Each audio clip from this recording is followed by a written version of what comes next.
আজকে হাজার হাজারের উপরে মানুষ, সাধারণ আমার ভাইরা, আজকে ছোট বাচ্চারা, আজকে ঘরের ভিতরে মা বোনরা পর্যন্ত, যেখানে তাদের কোনো নিরাপত্তা ছিল না, এই অবস্থায় যারা নাকি এই কাণ্ড ঘটিয়েছে তাদেরকে মাফ করব।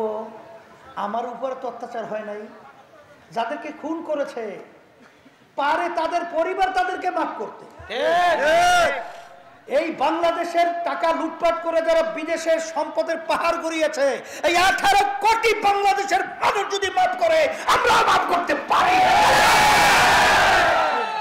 এই জন্য আমরা পরিষ্কার বলেছি, যেখানে মন চাইলেই জালেমদেরকে আমরা সুযোগ দেব, মাফ করে দেব না, ইসলাম এটা শিখায় নাই।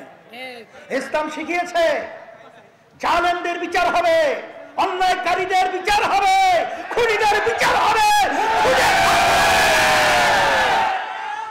যদি তাই না হয় তাহলে আবারও তো এই সন্ত্রাসীরা আমাদের দেশে ভর করবে, আমাদের কাদের উপর ভর করবে, তখন আমাদের জানমালের নিরাপত্তা থাকবে না।